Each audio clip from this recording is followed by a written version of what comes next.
అక్కడక్కడ ఆరుగురు మాట్లాడుతున్నారన్న బీజేపీ ఎడ గెలుస్తుంది బిడ్డ మొత్తము ఈ సర్వేలు పోటీగాడు పోయి టిపెటిల్లు ఉన్నాడు కదా చుట్టేటిల్లు ఆంధ్రాలో ఒక సర్వే కంపెనీకి 2 కోట్లు ఇచ్చినాడ ఏ సర్వీస్ వాళ్ళే గెలుస్తారని చెప్పుకోవాలట ఏ సర్వీస్ వాళ్ళే గెలుస్తారని చెప్పుకోవాలట ఇక కాంగ్రెస్ వాళ్ళు గెలుచులేదు గెలవని తెలుసు వాళ్ళకు కూడా ఇలా ఇక్కడ మీటింగ్ పెట్టుకుంటే ఈవెంట్కి నొప్పైనా ఇలా మనం మీటింగ్ పెట్టుకుంటే అంటే పర్మిషన్ క్యాన్సిల్ చేసారు మీటింగ్ పెట్టుకోదట ఇచ్చిండ్రు క్యాన్సిల్ చేసారు నేను చెప్పిన నీ పర్మిషన్ తీసుకొని సంకలం పెట్టుకో ఇంకెక్కడైనా పెట్టుకో అరే పాత బస్తీకి పోయి భాగ్యలక్ష్మి గుడి మీటింగ్ పెట్టిన పార్టీ భారతీయ జనతా పార్టీ దూరబండ మాది జుబ్లీహిల్స్ మాది పక్కా వస్తా వచ్చి తింటా నీ పర్మిషన్లు గిర్మిషన్లు జంటానై భారత్ మాతాకి జై జై శ్రీరామాని గాంధిస్తాం ఈ జుబ్లీహిల్స్ గడ్డ మీద ఆ కాషాపు జెండాను రెప్పరెప్పలు ఆలిస్తామని చెప్పి వచ్చినన్నా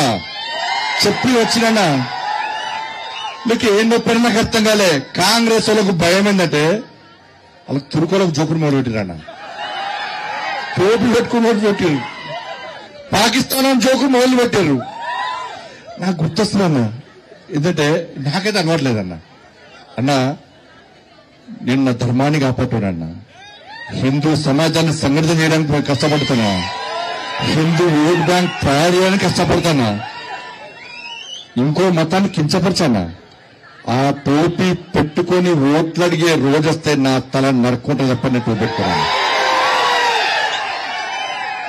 పహల్గాం మర్చిపోలే కదా పహల్గాంలో హిందువుల అవయవాలు చూసి కాల్చి చంపేసిన హిందువులను మర్చిపోయారా హిందువుల అవయవాలు చూసి కాల్చి చంపేసినా నాకు ఈ కాంగ్రెస్ వద్ద డౌట్ వస్తుందన్న ఈ టోపీలు పెట్టుకొని తిరిగి ఈ పాకిస్తాన్ జోక్తుంటే ఫస్ట్ వీళ్ళని చెక్ చేయాలి వీళ్ళు నిజంగా హిందువులేనా వీళ్ళ డిఎన్ఏ పాకిస్తాన్కి ఇట్లా ఉందా అని డౌట్ వస్తుందన్న చెక్ చేయాలా లేదా ఇవాళ బండి సంజయ్ వస్తారట మీటింగ్ ఆపుతారట నీ అయ్య జాగిరాదు నీ తాత జాగిరాదు అరే కేసీఆర్ గడిలు బద్దలు కొట్టింది మనం కేసీఆర్ మెడలు వంచింది మనం కేసీఆర్ ఫామ్ హౌస్ కు పరిమితం చేసింది మనం ఈ తెలంగాణ రాష్ట్రంలో ఎగిరాల్సిన కాషాయ జెండా ఎగరలేకపోయిందన్న బాగా అనిపిస్తుంది అన్న మీలేక ఓట్లే లేక మాకు ఇలా మూర్ఖుడు కేసీఆర్ అంటాడు అని కొడుకు ఇంకా మూర్ఖుడు ఈ మధ్య సినిమా డాలు నేర్చుకునేది జనతా గ్యారేజ్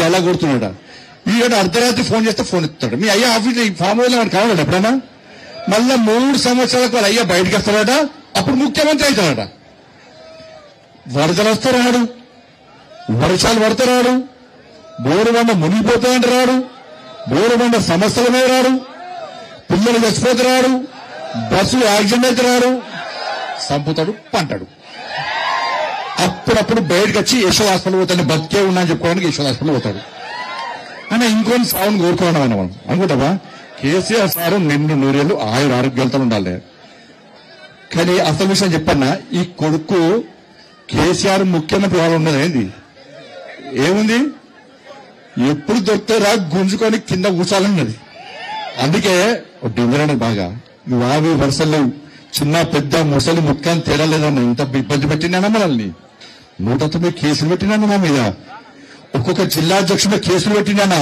కార్యకర్తలుగా లాడ్ చార్జ్ చేసిందన్నా అరే బీఆర్ఎస్ పాలనలో రైతులు చచ్చిపోతే పోయింది మనమన్నా విద్యార్థులు చచ్చిపోతే పోయింది మనమన్నా నిరుద్యోగులు చచ్చిపోతే పోయింది మనమన్నా ఉద్యోగులు ఆత్మహత్య చేసుకుంటే పరామర్శించింది భరోసా ఇచ్చింది మనమన్నా ఉపాధ్యాయులు చచ్చిపోతే పోయింది మనమన్నా ఏ రోజు కేసీఆర్ రాలే ఏ రోజు కేసీఆర్ కొడుకు రాలే ఈ రోజు ముఖ్యమంత్రి కావాలి మళ్ళా కేసీఆర్ ముఖ్యమంత్రి కావాలంటే ఒక్కసారి జుబ్లీహిల్స్ ప్రజలు ఆలోచించారు మీ తీర్పు ఇలా బీఆర్ఎస్ పార్టీకి కోవిప్పు కలగాలి బీఆర్ఎస్ పార్టీని ఫామ్ హౌస్ కు ఇంకా పరిమితం చేసే ప్రయత్నం చేయండి ఇలా కేటీఆర్ అనే వ్యక్తికి కేసీఆర్ ముఖ్యమంత్రి కావాలని లేదన్నా ఎప్పుడు ఏందో డెంజర్ బాగా ఏం చేసినా ఇస్తాడు నేను అందుకే కవితకాయ చెప్తున్నా ఈ ఆడపి మొగోళ్ళు ఎవరు తల్లిదండ్రులు చూసుకుంటారా చూసుకునేది ఎవరు ఆడలే, అందుకే మనం అమ్మవారు అంటారు.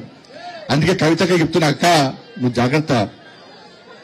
మీ బావ మీద కోపంతోనో, మీ ఇంకో అన్న సంతోషం మీద కోపంతోనో, మీ అన్న మీద కోపంతోనో నువ్వు మీ అయ్యను నీ తమ్ముడు మీ అన్న ఏం చేసినా ఇస్తాడు జాగ్రత్త. అప్పుడు చూసా. ఎందుకంటే ఇప్పుడు రాంగా వీడియో చూసి నేను ఒక మాగంటి గోపినాథ్ వాళ్ళ తల్లి వీడియో చూసాను ఇలా. వాళ్ళ తల్లి వచ్చి చెప్తున్నది ఇలా, నా కొడుకు చావుకు కారణం ఎవరు? కేటీఆర్ అట. కేటీఆర్ఏ నా చావుకు, నా కొడుకు చావు కారణం కేటీఆర్ఏ అని చెప్పి తల్లి చెప్తున్నది. నాకు కూడా అనుమానం ఉన్నది. ఏమనుమానం ఉంటే ఆమె దాని మీద విచారణ జరపాలి. అమెరికా పోయొచ్చేదానికే శవాన్ని వెంటిలేటర్ పెట్టి అట్నే పెట్టిండా, లేకుంటే సాటుపోయి వెంటనే తీసిండా? నాకైతే అనుమానం ఉన్నది. రేవంత్ రెడ్డి నీకు రోషం పౌరుషం, నువ్వు తోపు పెట్టుకున్నా నీకు తురుకోళ్ళ పాకిస్తాన్ రక్తం నీకు పౌరుషం. రేవంత్ రెడ్డి గ్రేట్గా ఫీల్ అవుతాడు. నా దాంట్లో అంటే ప్రవహిస్తే నువ్వు వెంటనే విచారణ జరుపు. ఈ ట్విట్టర్ టెలిగ్రామ్ తీసుకపోయి లోపలి 3rd డిగ్రీ చేసి కొట్టు, అప్పుడు విషయం బయటకు వస్తుంది. రావాలనేనా మన గది చెప్పక వీడికి వచ్చి ఏదో పోయి నేనట పోయట ఇంకా గుండె కట్టిస్తాను. అక్కడ ఈ బోరబండలో ఈ కాంగ్రెస్ బీఆర్ఎస్ వాళ్ళు 10 సంవత్సరాలు వీకిరు తెలంగాణలో. ఏం వీకిరంటే పోయి పైసలు సంపాదించుకున్నారు. బోరబండలో జూనియర్ కాలేజ్ పెట్టిస్తాన్నారు లేదా? పెట్టించిరా? ఈ బస్టాండ్ దగ్గర బస్టాండ్ చౌరస్తా మొత్తం ఇల్లు కోటి లేదా? రోడ్డు వెలుగు వేస్తానరా లేదా? చేసిరా మరి? ఆడ ఎంఏ పేటర్ ఫస్ట్ ఇయర్ ఇల్లుంది కాబట్టి వాడు పోయి వాని సంఖ్య బీఆర్ఎస్తున్నది. ఇప్పుడు కాంగ్రెస్ వాళ్ళు సంఖ్యనెత్తున్నారు. వాని షాపు ఉందని చెప్పి పాపం పేదోళ్ళ ఇల్లు షాపులు ఇవ్వబట్టి ఆ రోడ్డును మాత్రం వెడల్పు వేస్తలేరన్న. దీపక్ రెడ్డి గెలిపిన పిల్లర బుల్డోజర్ వ్యక్తి మన షాపు కొట్టబడ్డారు. పక్కాలో కొడతా. మధురా నగర్ నుంచి వినాయక్ నగర్ దాకా ఎంత ట్రాఫిక్ జామ్ అవుతుందన్నా? ట్రాఫిక్ జామ్ అవుతలేదా? దీని గురించి మాట్లాడమంటే దాని గురించి మాట్లాడక నేనంటే గుళ్ళు కడుతున్నట్ట, వాడు సమాధులు కడుతున్నట్టాడు. ఏమంటానంటే సొంత పైసలు పెట్టి తుర్కోలకు సమాధులు కట్టిస్తాడట. గీడ హిందువుల శ్మశాన వాటిక ఉన్నది, దానిలో నీళ్లు లేవు, కరెంటు లేదు, దానిలో బోరింగ్ లేదు, దాని గురించి మాట్లాడాడట. ఆడికి పోయి మాట్లాడతాడట. ఇలా 10 సంవత్సరాలు ఒక్క కనీసం డబుల్ బెడ్రూమ్ వేయలే. నరేంద్ర మోడీ గారికి బిందిచ్చినాక 2,40,000 ఇల్లు నరేంద్ర మోడీ గారు ఇచ్చారు. ఇవాళ జుబ్లీస్ కు ఎందుకు ఇయ్యలేదో బీఆర్ఎస్ గల్ల పట్టి తీసి గ్లాస్ చెంపమ్మికలు కొట్టండి. 20 డబుల్ బెడ్రూమ్ ఎందుకు వెళ్ళారా చెప్పండి. 2,40,000 ఇల్లు ఇస్తే మీకు ఒక్క ఇల్లు ఇవ్వలే. వాళ్ళు మీకు ఇచ్చే రేషన్ బియ్యం మనం ఇస్తున్నాం అక్క. రేషన్ బియ్యం మీకు ఇచ్చే పెన్షన్ పైసలు మనవి. ఇలా ఏం చేస్తా ఇలా చేసేది మనమైతే ఇవాళ బీఆర్ఎస్ వాళ్ళు కాంగ్రెస్ వాళ్ళు కలిసి గేమ్ ఆడుతున్నారు.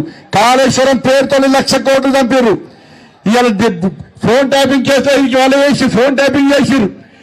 డ్రగ్స్ కేసు చేసింది వాళ్ళే. అన్ని పొట్టు పైసలు సంపాదించుకుంటే తప్ప ఈ 10 సంవత్సరాలు బీఆర్ఎస్ వాళ్ళు చేసిందే లేదు, వాళ్ళు పీకిందే లేదు. అందుకే వాళ్ళని ఫామ్ హౌస్ పరిమితం చేస్తాం. ఇవాళ మళ్ళీ ఏమైంది? ఇలా పరిస్థితి ఏమైంది? ఏనుగులు మింగటాడు పోయి పీరుగులు మింగటాడు వచ్చిండు. రేవంత్ రెడ్డి తరచ్చిండు. ఏం చేసిండు? రాగానే 2,500 రూపాయలు ఇస్తాడు. ఇచ్చిండా? తులం బంగారం ఇచ్చిండా? మీకు గొలుసుల బంగారం మెల్లంగా ఈ జూబ్లీస్ కాంగ్రెస్ వాడు గెలిచిండనుకో ఆ ఎంఏం పార్టీలు అంత చేంజ్ డాన్సర్స్ అందరూ కూడా అంత ఎత్తుకుపోతారు. ఎంఏం పార్టీలు తులం బంగారం ఇయ్యడానికి. ఎందుకంటే నేను ఒక మంత్రి చెప్పిండు. ఏం చెప్పింది తెలుసా? అప్పుడు ఇద్దామనుకున్నా మేము 50,000 కదా, ఇప్పుడు 1,00,000 రియాలిటీగా 1,00,000 రియాలిటీగా వాడు ఇచ్చుడు పక్కన పెట్టు. మీరు వాడు కాంగ్రెస్ వాడికి గెలిస్తే మీకు ఉన్న బంగారం ముచ్చుకోపోతారు. వాళ్ళు వచ్చి 4,000 రూపాయలు ఆ పెన్షన్ ఇచ్చిర్రా అక్క? ఇచ్చిర్రా? ఇల్లు ఇచ్చిండ్రా? ఇలా ఏం ఇయ్యలే కానీ మళ్ళీ ఏం చేసిండు రేవంత్ రెడ్డి సార్ 100 రోజుల్లో ఇస్తాడు. ఒక్కటి ఇయ్యలే. ఇక మళ్ళీ ఏమన్నాడు? నేను రాగానే కేసీఆర్ సంగతి చెప్తా, కేసీఆర్ కుటుంబాన్ని జైలు పంపిండా. 1,00,000 కోట్ల అవినీతి అన్నాడు. ఎన్నికల ముందేమో 1,00,000 కోట్ల అవినీతి కాళేశ్వరంలో జరిగింది అని చెప్పి అన్నాడు. ఎవరన్నారు? రేవంత్ రెడ్డి సార్ అన్నాడు. మేమన్నా మా కిషన్ సార్ సిబిఐ ఎంక్వైరీకి మేము కేసు ఎంక్వైరీ చేస్తాము అన్నాడు. ఇలా 1,00,000 కోట్ల మీద విచారణ జరగాల లేదా? ఇలా అసెంబ్లీలో తీర్మానం ఏం రాసిందంటే, సిబిఐకి లేక ఏం రాసిందంటే, కాళేశ్వరం పేరు ఎట్లే మేడిగడ్డ మీద విచారణ జరపండి, దాని మీద 9,000 కోట్ల స్కామ్ మాత్రమే జరిగింది అంటాడు. నేను అంటున్నా రేవంత్ రెడ్డి సార్ను, 1,00,000 కోట్ల స్కామ్ జరిగిందా, 9,000 కోట్ల స్కామ్ జరిగిందా? 1,00,000 కోట్ల మీద విచారణ జరపాలని లెటర్ రాస్తావా, 9,000 కోట్ల రూపాయల విచారణ జరపాలని రాస్తావా? ఇలా వీళ్ళు వాళ్ళకొటే అన్న, వీళ్ళు వాళ్ళకొటే. డ్రగ్స్ కేసు ఏమైంది, కార్ రేస్ ఏమైంది, ఫామ్ హౌస్ కేసు ఏమైంది, విద్యుత్ కొనుగోళ్ల కేసు ఏమైంది, కాళేశ్వరం కేసు ఏమైంది? ఇన్ని కేసులైతే ఒక్క కేసు కూడా కేసీఆర్ కుటుంబాన్ని అరెస్ట్ చేసే ప్రయత్నం ఇలా రేవంత్ రెడ్డి చేస్తలేదంటే వీళ్ళు వాళ్ళు ఒకటేనా?